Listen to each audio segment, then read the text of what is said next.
le premier 11 bis festival a eu lieu en juin dernier. Une occasion pour tous les adhérents de Planète CSCA de participer à différentes tables rondes et de rencontrer leurs partenaires dans un nouveau contexte totalement atypique et festif. Et pour en parler, nous avons aujourd'hui le plaisir d'accueillir le directeur général de Planète CSCA, Christophe Aubourg. Bonjour. Bonjour Jean-François, bonjour Georges. Alors, première question, quel est votre sentiment après cette première édition ? Écoutez, je crois que nous pouvons dire que le pari de cette première édition est réussi. Nous avons su créer un concept séduisant, original, et qui a emporté la plus grande satisfaction de l'ensemble des festivaliers. Alors, l'un des grands sujets qu'on regarde, c'est le ratio entre le nombre de participants et le nombre d'exposants. Quel était-il ? Alors, quelques chiffres, en effet, c'est toujours important de jauger. Nous avions commercialisé un peu plus de 1000 passes festivaliers.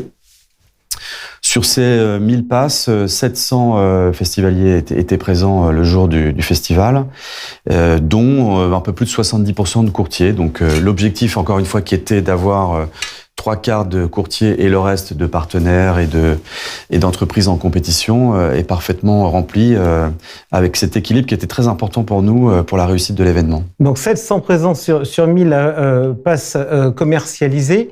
Le 6 juin, c'était une journée particulière parce que c'était une journée de grève. Ça vous a fortement pénalisé ? Oui, malheureusement, c'est vrai que ça n'a pas facilité. C'était d'abord un premier événement qu'il fallait installer, qu'il fallait faire connaître. Et c'est vrai que cette annonce de grève qui est intervenue longtemps en amont du 6 juin beaucoup de courtiers n'ont pas fait le déplacement de région. Et le jour même, effectivement, Paris était totalement bloqué, et donc c'est vrai que on a eu un taux de chute assez important entre les passes vendues et les présents. Alors, Bertrand de Saumon, le président de Planète CSCA, et Sébastien Jakobowicz, le fondateur Bukowski de Ceroni, étaient venus nous parler de cet événement. Vous nous avez dit événement original. Je voudrais qu'on fasse un peu un débrief sur les différents formats. Premier format dont il avait été question, c'était les challenges, qui consistait à dire que les partenaires venaient pitcher et les courtiers votaient. Oui, alors c'est effectivement, le challenge a eu un franc succès, un concept extrêmement novateur, puisque aujourd'hui on l'a pas vu dans d'autres événements de ce type. Nous avons eu sur la journée 7 challenges qui regroupaient un peu plus de 26 entreprises en compétition. Et donc, les entreprises en compétition se sont véritablement prêtées au jeu, avec pour certaines des choses très très originales. J'ai en tête notamment une entreprise sur le cyber, sur le challenge dédié au cyber, qui avait fait toute une mise en scène de jeu avec la salle, qui était vraiment une très très grande réussite. Donc c'est quelque chose évidemment qu'on va poursuivre, qu'on va améliorer, mais je crois que là on détient effectivement un concept tout à fait intéressant. Deuxième sujet, les talks, qui, c'est un terme anglais, mais c'était quand même relativement proche d'un débat relativement traditionnel.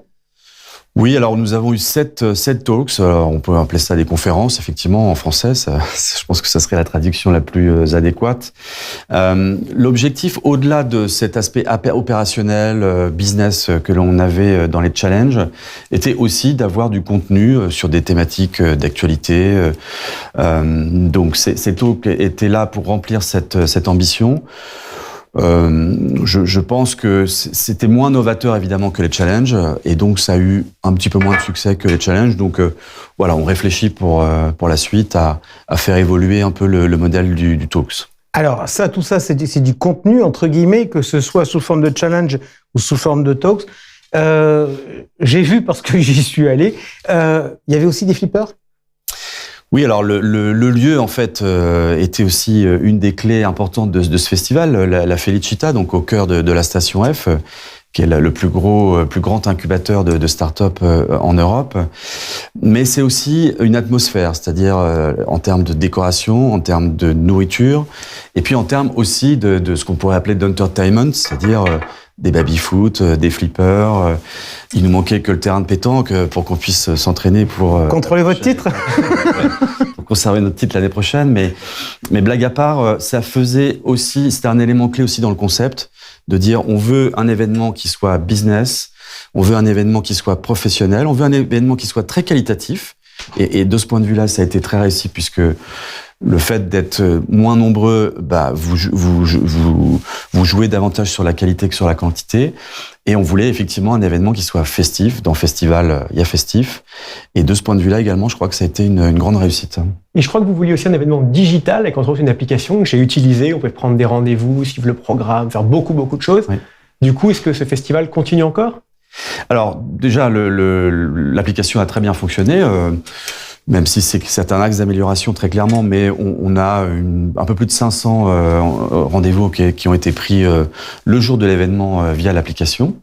Mais effectivement, l'objectif est de poursuivre en fait la vie, si je puis dire, de cette appli, avec les participants au festival 2023 jusqu'à la fin de l'année 2023, et puis d'enclencher très rapidement sur le festival 2024.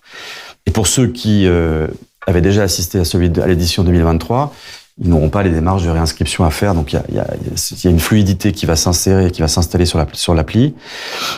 Et on réfléchit, mais je vais pas vous livrer toutes les nouveautés aujourd'hui. Je reviendrai un prochain journal ou une prochaine édition. Mais effectivement, on réfléchit à faire vivre davantage cette appli entre chaque festival.